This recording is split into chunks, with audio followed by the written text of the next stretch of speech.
Hello नमस्कार बच्चों, मैं अखिलेश कुमार अपने यूट्यूब चैनल शांति स्टडी पॉइंट में आपका स्वागत करता हूं। आज की क्लास हम लेके आए हैं दिल्ली सल्तनत में तुगलक वंश से बनने वाले महत्वपूर्ण प्रश्नों की। इस क्लास में हम उन प्रश्नों को देखेंगे जो वनडे एग्जाम्स या किसी भी प्रतियोगी परीक्षाओं में पूछे जाते हैं।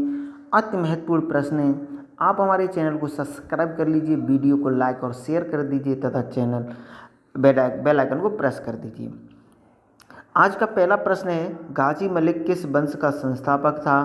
तो गाजी मलिक तुगलक वंश का संस्थापक था।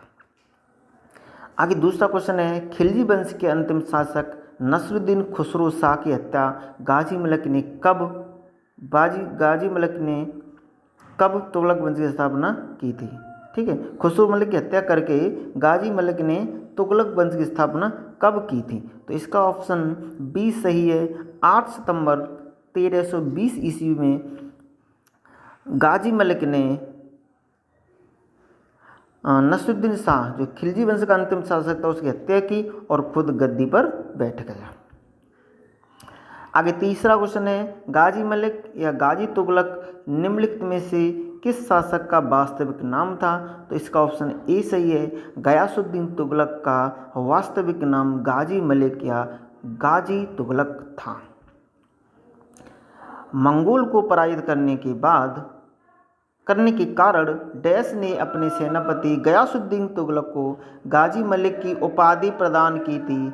इसका आंसर चौथे का आंसर ए सही है। अलाउद्दीन खिलजी ने गयासुद्दीन तुगलक को तब गाजी मलिक की उपाधि प्रदान की जब उसने मंगोल को पराजित किया था।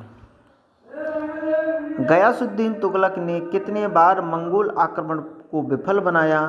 तो गयासुद्दीन तुगलक ने मंगोल आक्रमणों को 29 बार विफल बनाया, यानी 29 बार उन्होंने प्रयास किया मंगोलों ने, लेकिन गयासुद्दीन तुगलक ने उन्हें सफल नहीं होने दिया। दिल्ली के सुल्तान का पद संभालने से पहले गयासुद्दीन तुगलक कहाँ का सूबेदार था? इसका ऑप्शन सी सही है, वह पंजाब का सूबेदार था।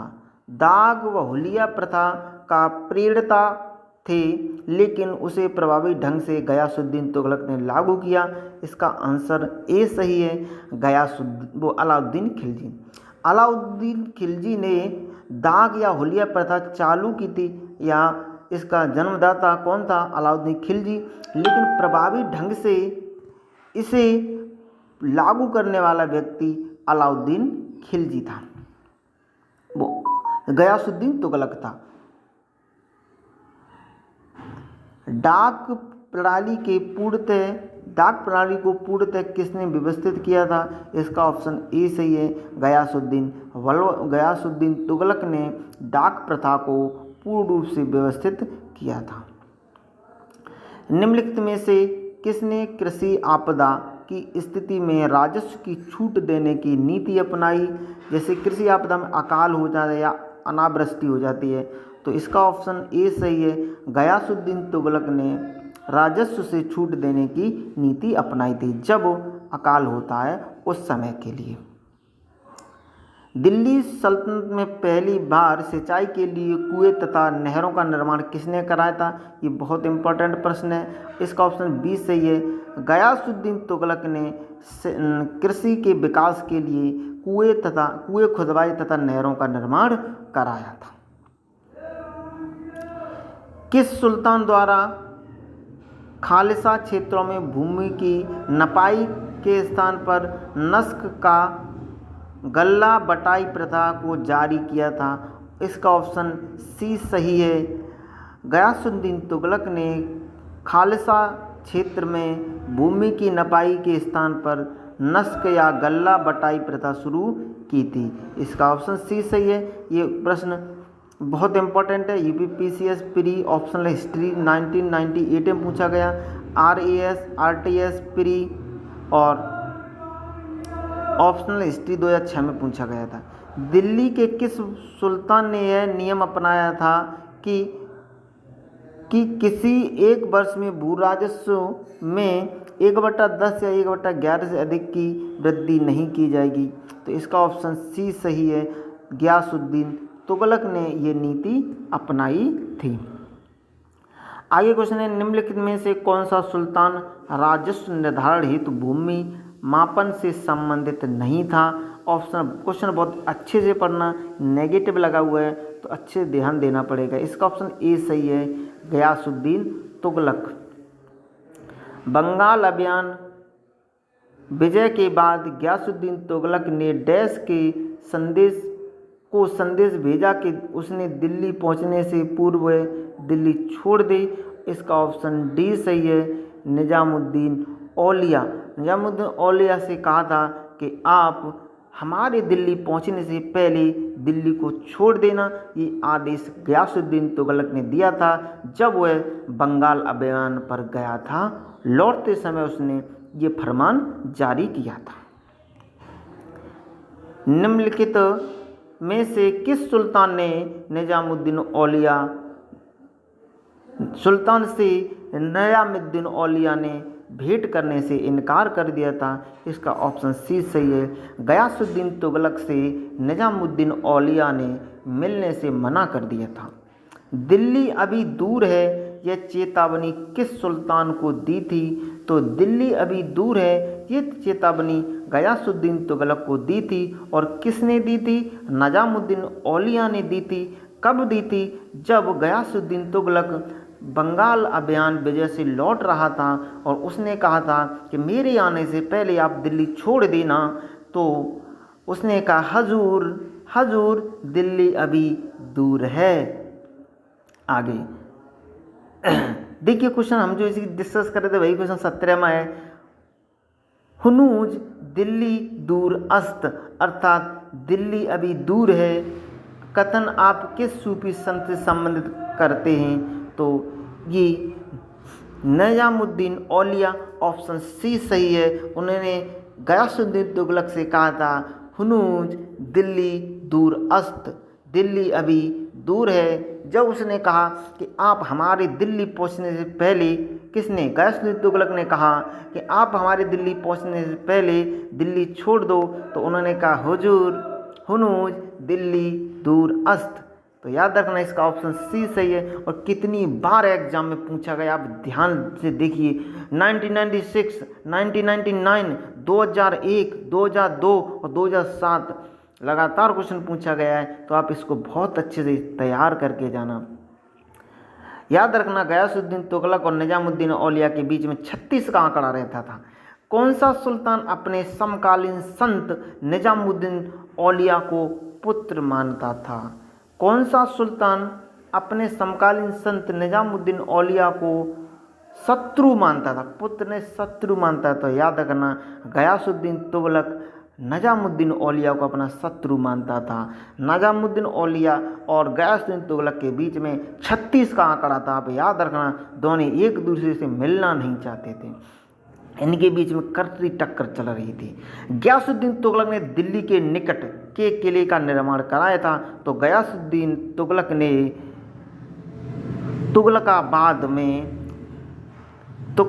तुगलकाबाद के किले का निर्माण कराया था जो दिल्ली के निकट है। आगे क्वेश्चन देखते हैं और क्वेश्चन नंबर 20वां है, गयासुद्दीन तुगलक की मृत्यु कैसे हुई? तो इसका ऑप्शन बी सही है। वो जब बंगाल अभियान से वापस लौटकर आ रहा था, तो जब वो एक लकड़ी के महल में प्रवेश करता है, तो जैसे ही वो गयासुद्दीन तुगलक उस महल में प्रवेश करता है तो महल गिर जाता है और वहीं पर उसकी मृत्यु हो जाती है। आगे क्वेश्चन 21 है, गयासुद्दीन तुगलक की मृत्यु के बाद दिल्ली की गद्दी पर कौन बैठा? इसका ऑप्शन सी सही है। मोहम्मद बिन तुगलक ने गयासुद्दीन तुगलक की मृत्यु के बाद दिल्ली की राजगद्दी संभाली। आगे है, मोहम्मद बिन तुगलक दिल्ली की गद्दी पर कब बैठा? इसका ऑप्शन डी सही है। 1325 ईस्वी में मोहम्मद बिन तुगलक गयासुद्दीन की मृत्यु के बाद दिल्ली की गद्दी पर बैठा और गयासुद्दीन तुगलक की मृत्यु लकड़ी के एक महल में घुसने से वो महल टूट गया और वहीं पर उसकी मृत्यु हो गई। जब गयासुद्दीन तुगलक बंगाल अभियान से वापस आ रहा था तब उसकी मृत्यु हुई थी। आगे है क्वेश्चन नंबर 23, मोहम्मद बिन तुगलक का वास्तविक नाम क्या था? तो मोहम्मद बिन तुगलक का वास्तविक नाम इस्मादी था। क्या था? इस्मादी।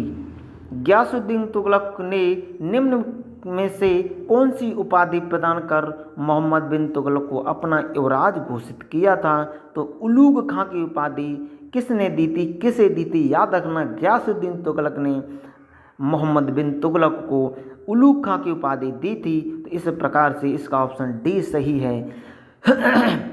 आगे बढ़ते हैं। मोहम्मद बिन तुगलक निपुण था। ऑप्शन सी सही है इसका, सुलेखन में, मतलब वो सुलेख करता था। तो सुलेखन करने में मोहम्मद बिन तुगलक बहुत ही निपुण था। वो ज़्यादातर सुलेख करने में अपना समय व्यतीत करता था। दिल्ली सल्तनत का सर्वाधिक विद्वान शासक जो खगोल शास्त्र, गणित एवं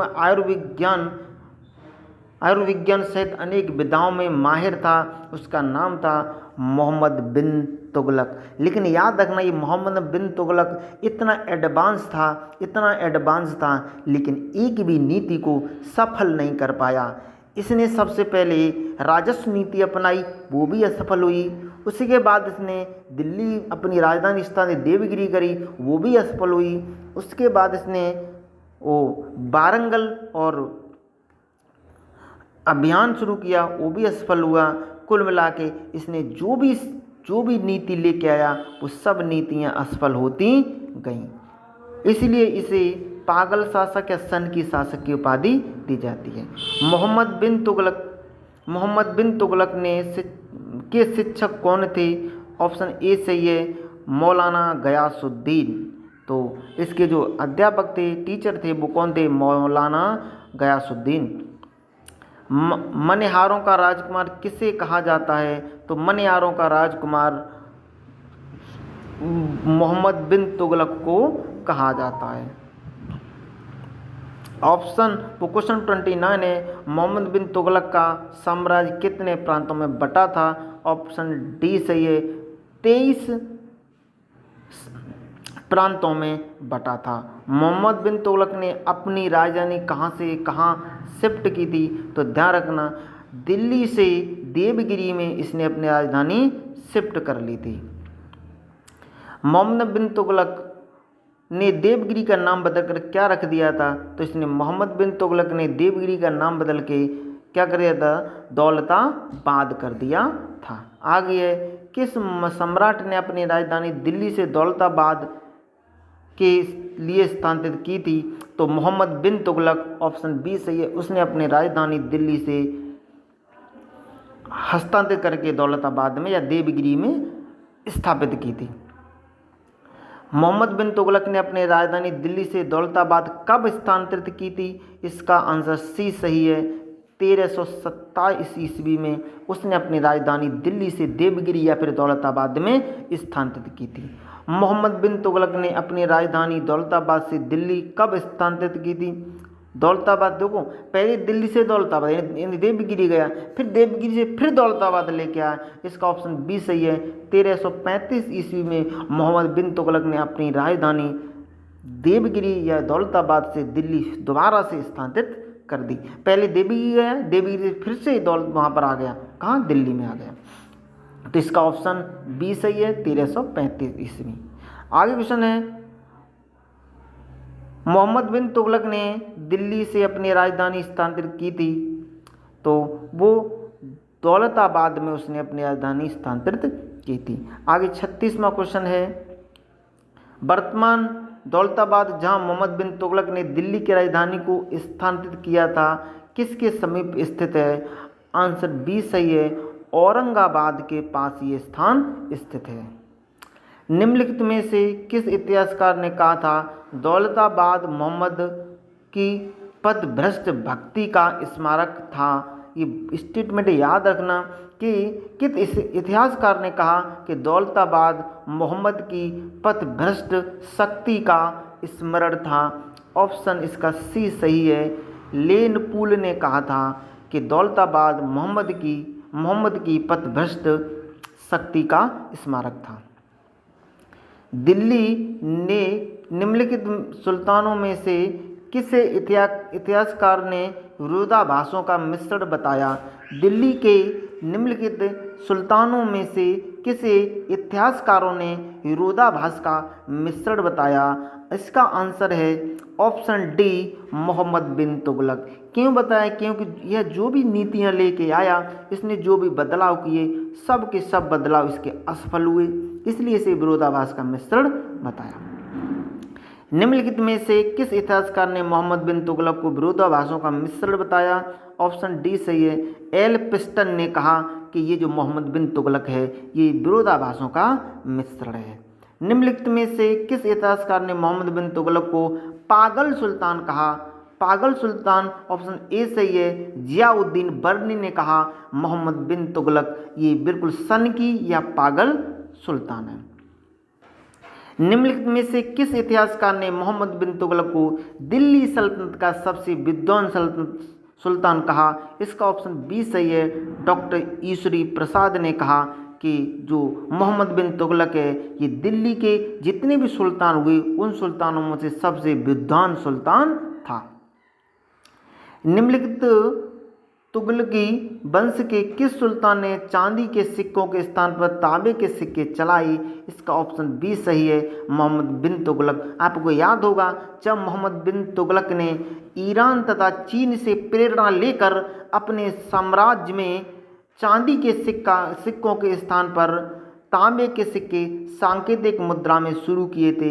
इसी वजह से पूरे उसके साम्राज्य में लोकल लोगों ने, निजी लोगों ने अपनी चोरी चुपके टकसालें स्थापित कर ली थी और बड़ी मात्रा में जाली मुद्रा जारी हो गई और उसी मुद्रा के द्वारा लोग अपने करों का भुगतान करते थे।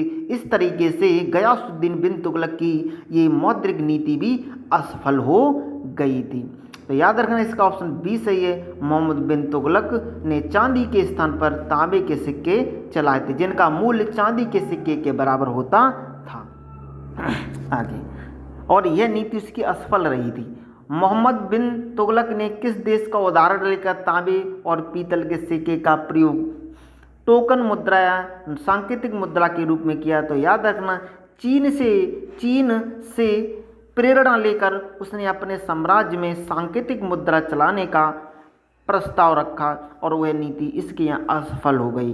भारत में चमड़ी की मुद्रा प्रतीक मुद्रा किसने आरंभ की थी? इसका आंसर बी सही है। मोहम्मद बिन तुगलक ने चमड़े की मुद्रा भी प्रचलन में लाई थी, लेकिन इसको भी वो सफल नहीं बना पाया था। सन 1329 और 1330 के बीच किसने तांबे के सिक्कों के रूप में प्रमाण स्वरूप मुद्रा प्रचलित की थी? इसका ऑप्शन सी सही है, मोहम्मद बिन तुगलक ने। भारत में सर्वप्रथम सांकेतिक मुद्रा टोकन करेंसी का प्रचलन किसने किया था? इसका ऑप्शन सी सही है, मोहम्मद बिन तुगलक ने। मोहम्मद बिन तुगलक ने किस योजना के तहत सांकेतिक मुद्रा का प्रचलन कराया था? तो ऑप्शन सी सही है, तृतीय योजना के तहत उसने अपने साम्राज्य में सांकेतिक मुद्रा का प्रचलन कराया था।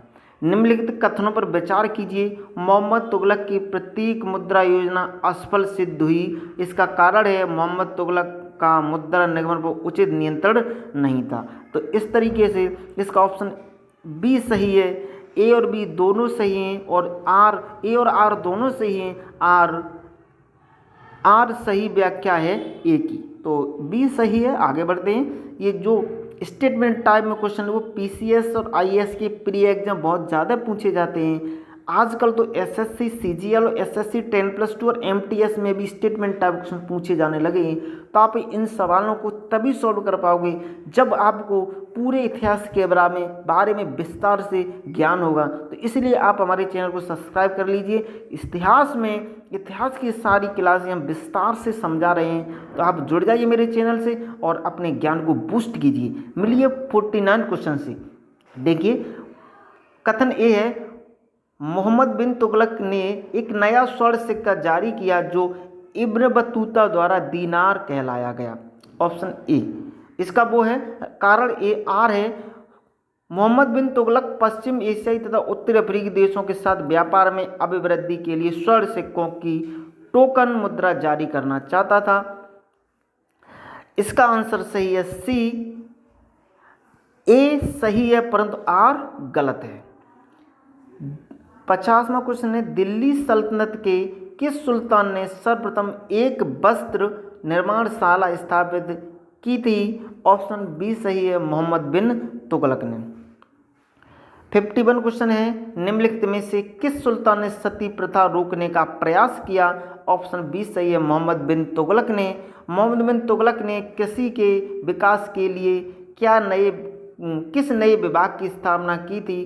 तो ऑप्शन सी सही है, दीवान ए अमीर कोही की स्थापना की थी। मोहम्मद बिन तुगलक के अंतर्गत दीवान ए अमीर कोही किस विभाग की देखभाल करता था? ऑप्शन इसका डी सही है, कृषि की उन्नति की देखभाल करता था। आगे 54 क्वेश्चन, ये क्वेश्चन बहुत इंपॉर्टेंट है। ये दोनों क्वेश्चन जो कृषि संबंधित उसने जो विभाग बनाया था उसके बारे में ये क्वेश्चन देखिए 1994, 1991, 1997 और 2005 में क्वेश्चन पूछा गया है। और पीसीएस, यूपीपीसीएस, एमपीपीसीएस, पीसीएस में यूपीपीसीएस में 2 बार आया, आरएएस इन एग्जाम से पूछा गया है। तो आप याद रखेंगे, ये क्वेश्चन बहुत महत्वपूर्ण है। दीवाने अमीर कोही नामक पृथक कृषि विभाग की स्थापना किसने की थी? इसका आंसर सही है, डी मोहम्मद बिन तुगलक ने दीवाने अमीर कोही की स्थापना की थी। ये कृषि की उन्नति के लिए इस संस्था की स्थापना की गई थी। ये भी क्वेश्चन बहुत इंपॉर्टेंट है। मोहम्मद तुगलक ने दीवाने कोही नामक एक नए विभाग का सृजन किया था? इसका मुख्य कार्य क्या था? ऑप्शन इसका सही है, बी परती भूमि को कृषि योग्य बनाना। ठीक है, आगे है ऑप्शन 56, वो क्वेश्चन 56 है, दिल्ली के किस सुल्तान ने एक पृथक कृषि विभाग की स्थापना की थी एवं फसल चक्र की योजना बनाई थी? इसका ऑप्शन डी सही है, मोहम्मद बिन तुगलक ने। आगे 57 क्वेश्चन है, निम्नलिखित सुल्तानों में से किसने कृषि के विकास के लिए एक निर्धन किसानों को तकाबी बांटी जिसे सोंधर कहते थे? इसका ऑप्शन सी सही है, मोहम्मद बिन तुगलक ने। बहुत अच्छा क्वेश्चन है, आप इसको तैयार करके रखना। अमीर ए सादों की नियुक्ति करने वाला प्रथम सुल्तान कौन था? इसका ऑप्शन सी सही है, मोहम्मद बिन तुगलक।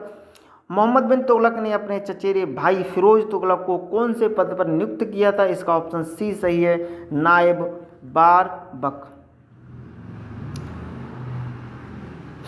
रतन नाम के हिंदू को किसने शासक काल में राजस्व अधिकारी के रूप में नियुक्त किया था? तो ऑप्शन बी सही है, मोहम्मद बिन तुगलक ने रतन नाम के हिंदू को अपने शासन काल में राजस्व अधिकारी नियुक्त किया था। निम्नलिखित में से दिल्ली का कौन सा पहला मुस्लिम शासक सुल्तान था जिसने होली त्यौहार को सार्वजनिक उत्सव के रूप में भाग लिया था? ऑप्शन है सी, मोहम्मद बिन तुगलक ने होली के त्यौहार में सार्वजनिक रूप से भाग लिया था। निम्नलिखित सुल्तानों में से किसने बराइच में सैयद सालार मसूद गाजी की दरगाह की यात्रा की थी? ऑप्शन इसका ए सही है, मोहम्मद बिन तुगलक ने। वह दिल्ली का सुल्तान जिसके जहाँ चीन के मंगोल सम्राट एक विशिष्ट मंडल के बौद्ध मंदिरों को देखने की अनुमति के लिए आया था, वह कौन था? तो ऑप्शन ए सही है, मोहम्मद बिन तुगलक के शासनकाल में चीन के मंगोल सम्राट का एक शिष्टमंडल कुछ बौद्ध मंदिरों को देखने के लिए अनुमति लेने इसके मोहम्मद बिन तुगलक के दरबार में आया था। इब्न बतूता जो कि प्रसिद्ध अरब विद्वान एवं यात्री थे, किसके शासनकाल में भारत आए थे? ऑप्शन सी सही है, मोहम्मद बिन तुगलक के शासनकाल में इब्न बतूता भारत में आए थे। ये कहाँ के थे? अरब के रहने वाले थे। 65वां क्वेश्चन है, 14वीं शताब्दी का विद्वान यात्री इब्न बतूता था तो वह उत्तरी अफ्रीका का रहने वाला था। 66 है, मूर देश का यात्री इब्न बतूता किसके शासनकाल में आया था? तो कुतुबुद्दीन मोहम्मद बिन तुगलक के शासनकाल में मूर देश का यात्री इब्न बतूता भारत में आया था।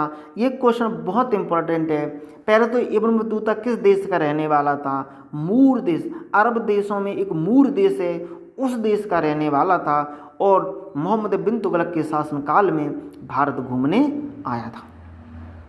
निम्नलिखित में से किसने सल्तनत काल में प्रचारित डाक व्यवस्था का विस्तार से विवरण दिया है? तो इसका ऑप्शन सी सही है।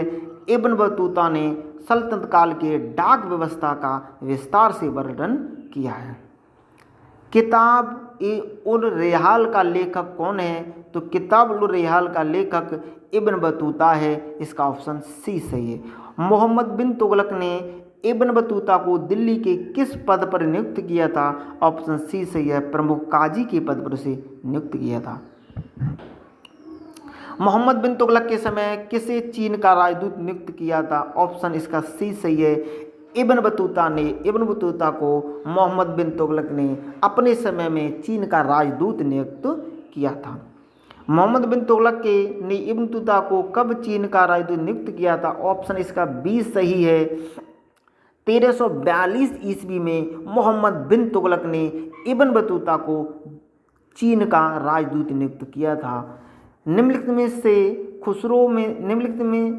सुल्तानों में से किसका जैन विद्वानों से घनिष्ठ संबंध था? इसका आंसर बी सही है। कुतुबुद्दीन मोहम्मद बिन तुगलक का जैनों से घनिष्ठ संबंध था। ऑप्शन डी है, ध्यान रखना इसका। उस जैन संत का नाम बताइए जिसके साथ मोहम्मद बिन तुगलक ने विचार विमर्श किया था।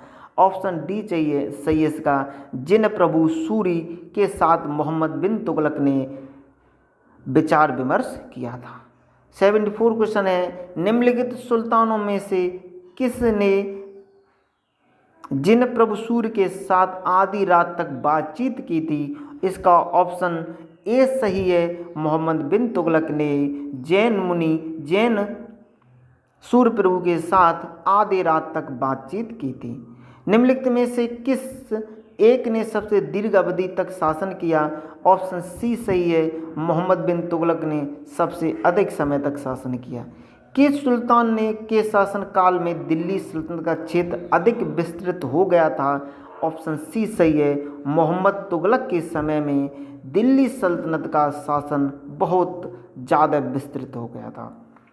दिल्ली के किस सुल्तान ने प्रथम खलीफा के पद पर खुतबा नहीं पढ़ा?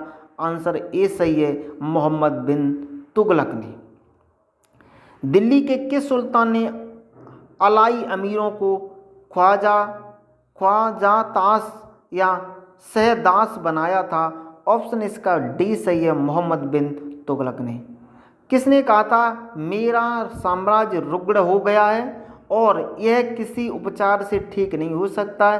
वैद्य सर दर्द ठीक कर सकता है परंतु बुखार हो जाता है, वह बुखार ठीक करने के लिए कोशिश करता है तो कुछ और हो जाता है। इसका ऑप्शन कौन सा सही है? इसका ऑप्शन सी सही है। मोहम्मद बिन तुगलक। ये स्टेटमेंट बहुत अच्छे से याद रखना। किसने कहा था कि मेरा साम्राज्य रुग्ण हो गया है, यानी बीमार हो गया है, यह किसी उपचार से ठीक नहीं हो सकता है। वैद्य सर दर्द ठीक करता है तो तुरंत बुखार हो जाता है और बुखार ठीक करने की कोशिश करता है तो कुछ और हो जाता है। ये कहा था मोहम्मद बिन तुगलक ने। किस कारण से मोहम्मद बिन तुगलक असफल व्यक्ति था? ऑप्शन बी सही है। उसने राजधानी वह व्यावहारिक राजनेता नहीं था। मतलब उसे किताबी ज्ञान बहुत अच्छे से था लेकिन वह प्रैक्टिकली बिल्कुल नहीं था, इसीलिए वह उसकी हर एक प्रत्येक योजना असफल होती जाती थी। उसे व्यावहारिक ज्ञान होता तो ये बहुत अच्छा शासक बन सकता था। मोहम्मद बिन तुगलक के चारों योजनाओं पर विचार कीजिए। राजधानी परिवर्तन, दोआब में राजस्व वृद्धि, खुरासन अभियान, सांकेतिक मुद्रा। अब ये बताना है इनमें से चारों में से पहले नंबर पर कौन सी योजना थी। तो देखिए, दोआब में राजस्व वृद्धि सबसे पहले इसने किया था। दोआब में राजस्व वृद्धि सबसे पहले किया। उसके बाद इसने दूसरे नंबर पर राजधानी परिवर्तित की। तीसरे नंबर उसके बाद इसने सांकेतिक मुद्रा चालू की। उसके बाद इसने खुरासन अभियान शुरू किया और ये सभी उसके असफल रहे। तो इस तरीके से इसका ऑप्शन डी सही है। दोआब में कर वृद्धि, उसके बाद राजधानी परिवर्तन, उसके बाद सांकेतिक मुद्रा का चलन और फिर खुरासन अभियान। ये सभी योजनाएं उसकी असफल रहीं। इसका ऑप्शन डी सही है। क्वेश्चन 82 है, कथन ए, मोहम्मद बिन तुगलक दिल्ली छोड़ने के बाद 2 वर्षों तक स्वर्ग द्वारी नामक शिविर में रहा। ऑप्शन, इसका कारण है उस समय दिल्ली एक प्रकार के प्लेग से बर्बाद हो चुकी थी और बहुत से लोग मर गए थे। तो इसका आंसर बी सही है। ए और आर दोनों सही हैं और आर ए का सही स्पष्टीकरण है। इतिहासकार बदयूनी ने किसकी मृत्यु पर कहा था कि सुल्तान को अपनी प्रजा से और प्रजा को अपने सुल्तान से मुक्ति मिल गई। ये क्वेश्चन बहुत इंपॉर्टेंट है, बहुत ज़्यादा एग्जाम्स में पूछा जाता है। तो मोहम्मद बिन तुगलक की मृत्यु के बाद बदयूनी ने कहा था कि सुल्तान को अपनी प्रजा से और प्रजा को अपनी सुल्तान से मुक्ति मिल गई। फिरोज तुगलक कब शाही परिसर में फिरोज तुगलक का कब शाही शिविर में राज्याभिषेक हुआ था? आंसर ए सही है। 22 मई 1351 ईस्वी में फिरोज तुगलक दिल्ली की गद्दी पर बैठा। नीचे दिए गए विभागों की सूची दी गई जिनमें से किन की स्थापना फिरोज शाह तुगलक के द्वारा की गई?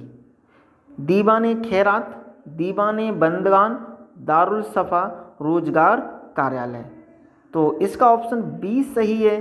ये जितने भी आपको दिख रहे हैं दीवाने खैरात, दीवाने बंदगान और दारुल सफ़ा और रोजगार कार्यालय, सभी की स्थापना फिरोज तुगलक ने की थी।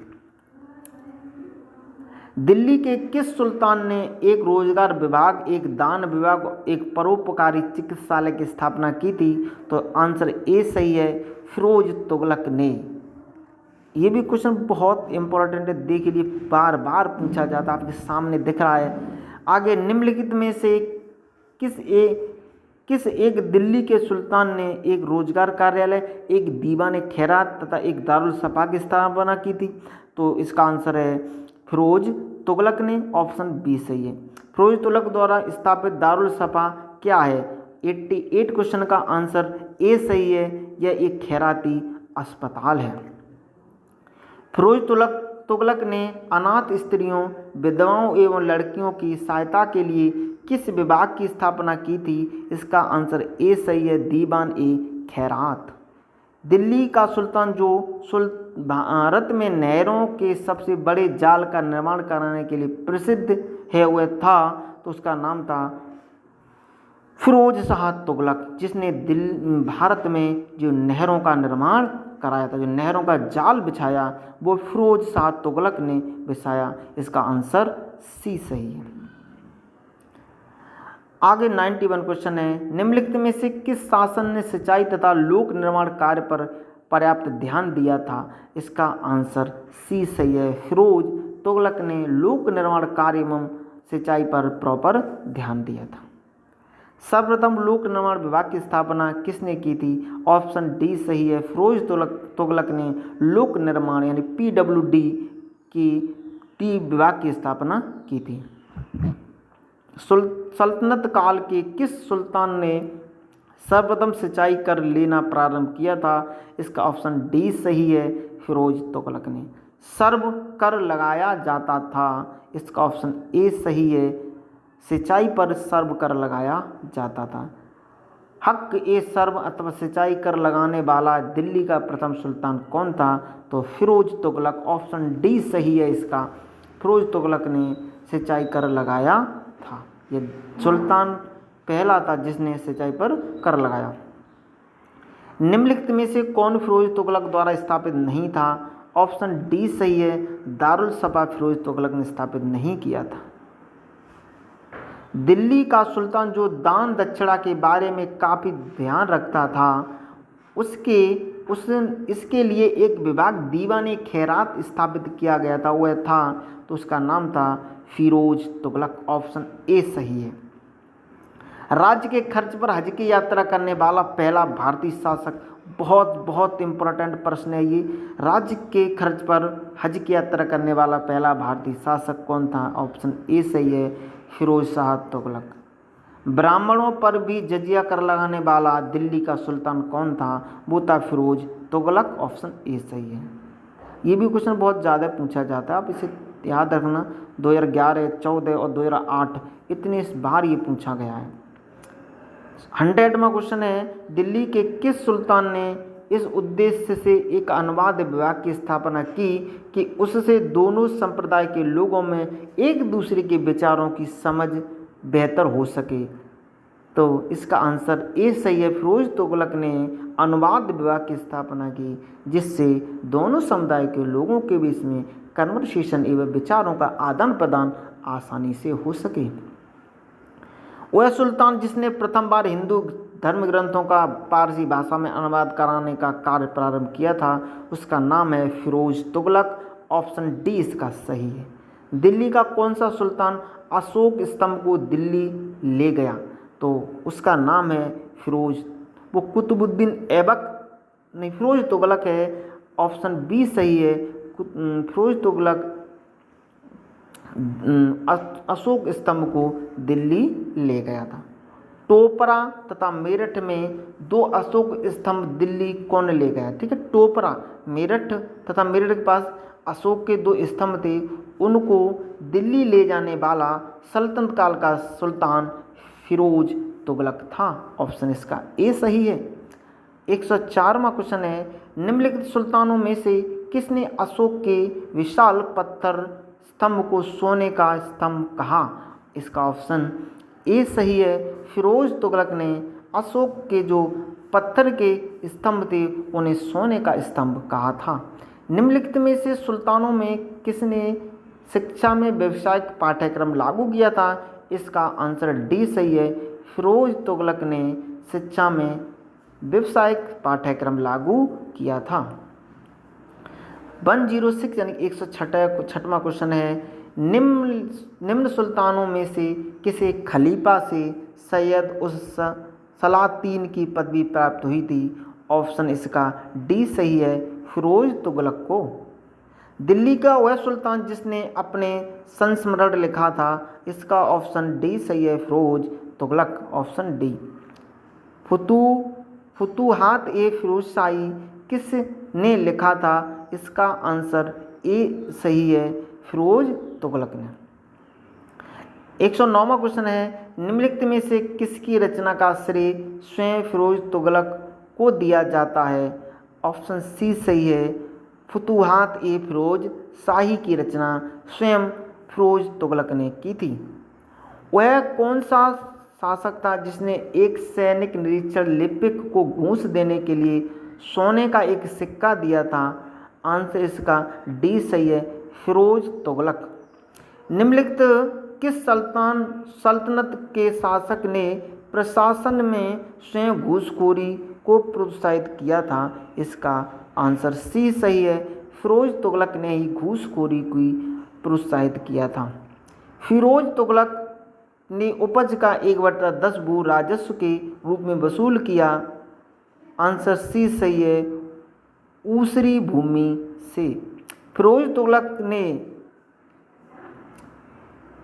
देखिए फिरोज तुगलक ने क्या किया था, इसका आंसर पूछ रहे हैं तो जागीर प्रथा को पुनः स्थापित किया था। इसका ऑप्शन ए सही है। निम्नलिखित में से किस सुल्तान ने फलों की गुणवत्ता सुधारने के उपाय किए? इसका ऑप्शन ए सही है, फिरोज तुगलक। इसी ने 1200 बागों का निर्माण भी कराया था, 1200 बाग लगाए थे। निम्नलिखित में से किस सुल्तान के दरबार में सबसे अधिक गुलाम थे? तो ये फिरोज तुगलक के दरबार में सबसे अधिक गुलाम थे। इसका ऑप्शन डी सही है। 116वां क्वेश्चन है, निम्नलिखित में से कौन दासों का शौकीन था? ऑप्शन इसका डी सही है, फिरोज तुगलक दासों का शौकीन था। दासों के देखभाल हेतु फिरोज शाह तुगलक ने किस विभाग की स्थापना की थी? तो इसका ऑप्शन बी सही है, दीवाने बंदगान की स्थापना फिरोज तुगलक ने दासों की देखभाल करने के लिए की थी। मध्यकालीन भारतीय राजाओं के संदर्भ में निम्नलिखित में से कौन सा कथन सही है? इसका ऑप्शन डी सही है, फिरोज तुगलक ने गुलामों का एक अलग विभाग स्थापित किया था। कुतुब मीनार को जैसे हम आज देखते हैं अंततः पुनर्निर्माण किसने कराया था? तो आंसर डी सही है, फिरोज तुगलक ने पूर्ण रूप से कुतुब मीनार को कंप्लीट कराया था। 120 क्वेश्चन है, निम्नलिखित में से किस सुल्तान ने कुतुबुद्दीन की 5वीं मंजिल का निर्माण कराया था? इसका ऑप्शन सी सही है, फिरोज शाह तुगलक ने कुतुब मीनार की 5वीं मंजिल का निर्माण कराया था। आगे क्वेश्चन है 121वां, निम्नलिखित में से किस राजवंश के सुल्तान ने सामान्यतः खलीफा के नायब के रूप में अपना नाम सिक्कों पर अंकित कराया था? आंसर इसका सी, तुगलक ने। निम्नलिखित में से किस तुगलक सुल्तान ने स्वयं को खलीफा का लेफ्टिनेंट घोषित किया था? इसका आंसर सी सही है, फिरोज शाह तुगलक ने अपने आप को खलीफाओं का लेफ्टिनेंट घोषित किया था। साहित्यकार जियाउद्दीन बर्नी के अनुसार दिल्ली का आदर्श सुल्तान कौन था? तो इसका आंसर सी सही है, फिरोज शाह तुगलक जियाउद्दीन बर्नी के अनुसार दिल्ली का आदर्श सुल्तान था। 124वां क्वेश्चन है, निम्नलिखित कृतियां जियाउद्दीन बर्नी के ऊपर लिखी गई हैं। कौन सी कृतियां हैं वो जियाउद्दीन बर्नी के द्वारा लिखी गई हैं? तो इसका ऑप्शन सी सही है, तारीख़े फिरोजशाही और फतवा-ए जहांदारी, ये दोनों रचनाएं जियाउद्दीन बर्नी के द्वारा लिखी गई हैं। निम्नलिखित में से किस पुस्तक में आदर्श मुसलमान शासक के गुणों का उल्लेख किया गया है? इसका आंसर सी सही है, फतवा-ए जहांदारी। 126वां क्वेश्चन है, सुल्तान फिरोज तुगलक के खुतबे में सभी पूर्ववर्ती सुल्तानों के नाम सम्मिलित थे। निम्नलिखित नामों में से कौन सा एकमात्र अपवाद था? आंसर है इसका डी, मोहम्मद बिन तुगलक। फिरोज, हिसार, फतेहाबाद, जौनाबाद, फिरोजपुर नामक नगरों की स्थापना किसने की थी? फिरोजाबाद, हिसार, फतेहाबाद, जौनपुर तथा फिरोजपुर नामक नगरों की स्थापना किसने की थी? तो ये जो नगर हैं, 5 नगर हैं, इनकी स्थापना फिरोज शाह तुगलक ने की थी। इसका आंसर ए सही है। जौनपुर शहर की स्थापना किसने की थी? जौनपुर शहर की स्थापना फिरोज शाह तुगलक ने की थी और जौना खां की याद में उसने ये जौनपुर की स्थापना की थी। निम्नलिखित में से किस शहर को सिराजे हिंद के रूप में जाना जाता है? तो जौनपुर को सिराजे हिंद के रूप में जाना जाता है। दिल्ली के किस सुल्तान ने सेवा को वंशानुगत बनाया था? इसका आंसर ए सही है, फिरोज शाह तुगलक ने सैन्य सेवा को वंशानुगत बनाया था। आगे क्वेश्चन है 131वां, निम्नलिखित में से किस सुल्तान को अद्दा एवं सिख बिक नाम 2 सिक्के चलाने का श्रेय जाता है? तो इसका आंसर है ऑप्शन बी, फिरोज शाह तुगलक को। भू राजस्व की वसूली हेतु भूमि को ठेके पर देने की प्रथा किसने शुरू की थी? इसका आंसर बी सही है, फिरोज शाह तुगलक ने यह प्रथा शुरू की थी। आगे 133वां क्वेश्चन है, दिल्ली सल्तनत के किस सुल्तान की उत्पत्ति हिंदू माँ से हुई थी? ऑप्शन ए सही है, फिरोज शाह तुगलक। फिरोज शाह तुगलक की मृत्यु कब हुई थी? इसका आंसर है बी, 1388 ईस्वी में फिरोज शाह तुगलक की मृत्यु हुई थी। 1388 ईस्वी में फिरोज शाह तुगलक की मृत्यु के बाद दिल्ली सल्तनत का अगला सुल्तान कौन बना? आंसर इसका बी सही है, नसरुद्दीन महमूद। आगे है, दिल्ली सल्तनत के तुगलक वंश का अंतिम शासक निम्नलिखित में से कौन सा था? तो ऑप्शन सी सही है, नसरुद्दीन महमूद तुगलक वंश का अंतिम शासक था। तैमूर ने किसके शासनकाल में भारत पर आक्रमण किया था और दिल्ली को लूटा था? ऑप्शन सी सही है, नसरुद्दीन महमूद के समय तैमूर लंग ने भारत पर आक्रमण किया था। तैमूर लंग ने किस वर्ष भारत पर आक्रमण किया था? तो तैमूरलंग ने 1398 ईस्वी में भारत पर आक्रमण किया था। उस समय नसरुद्दीन महमूद दिल्ली का सुल्तान था। किस वंश के अंतर्गत विजारत का सर्वाधिक विकास हुआ था? आंसर इसका है सी, तुगलक वंश में विजारत का सबसे ज़्यादा विकास हुआ था। 140वां क्वेश्चन, और इसी के साथ हमारी क्लास का अंत होता है। किस वंश के सुल्तान ने सबसे अधिक समय तक शासन किया? तो याद रखना, तुगलक वंश के शासकों ने सबसे ज़्यादा शासन किया। इस तरीके से हमारी यही क्लास समाप्त होती है। आप हमारे चैनल को सब्सक्राइब कर लीजिए, वीडियो को लाइक और शेयर कर दीजिए, बेल आइकन को प्रेस कर दीजिए और हमसे जुड़ जाइए अपने एग्ज़ाम को बूस्ट करने के लिए, नॉलेज को बूस्ट करने के लिए, एग्ज़ाम को क्रैक करने के लिए। आप हमारे चैनल को सब्सक्राइब कर लीजिए और अपने दोस्तों को भी इससे इन्फॉर्म कीजिए तथा उनको हमारे चैनल का लिंक शेयर कीजिए। हम सारी क्लासें फ्री ऑफ कॉस्ट चला रहे हैं। याद रखना, जितनी भी क्लासें होंगी पूरी क्लासें फ्री ऑफ कॉस्ट होंगी। पूरी हिस्ट्री, पूरी भूगोल, विज्ञान, जीएस का पूरा पोर्शन फ्री ऑफ कॉस्ट देंगे। तो आप हमारे चैनल को सब्सक्राइब कर लीजिए। चलिए मिलते हैं नेक्स्ट वीडियो में। Thank you for watching and bye bye.